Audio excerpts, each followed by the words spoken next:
"You have awakened what sleeps in the shadows," she said, her voice gentle yet haunting. "But there is still time to turn back." Suddenly, the door creaked open, and the witch stood before them once more. This time, her expression softened. On Halloween night, Lily and Jake found themselves drawn back to the witch's cottage, unable to resist the lure of the unknown.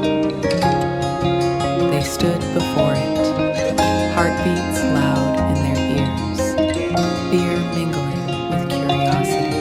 They tried to convince themselves it was just their imaginations. But as Halloween approached, the town grew quieter, and more stories of the witch surfaced. Children whispered of seeing her in the moonlit woods, her eyes glowing like embers. From that night on, strange things began to happen.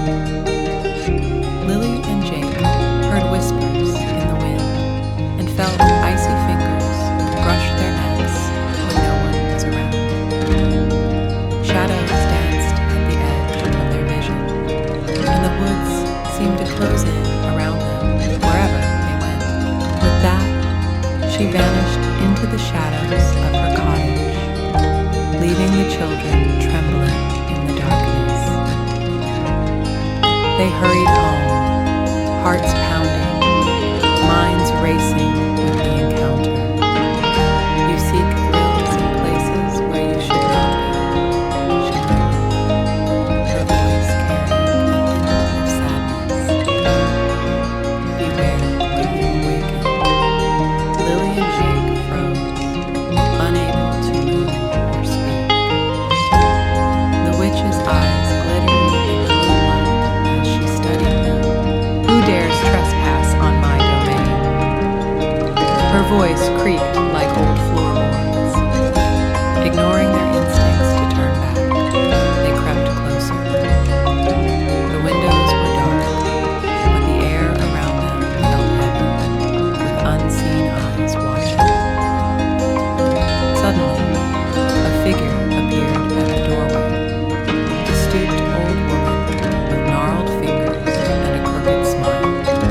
One chilly October evening, as the sun dipped below the horizon and shadows stretched long, Lily dared Jake to venture deeper into the woods than they ever had before. With flashlights in hand and hearts pounding with excitement and fear, they plunged into the darkness. Twigs snapped underfoot, owls hooted from the branches above, and a cold wind seemed to whisper their names. But they laughed nervously and pressed on until they stumbled upon an ancient, crumbling stone cottage covered in ivy and moss. It was the witch's house, or so the legend said.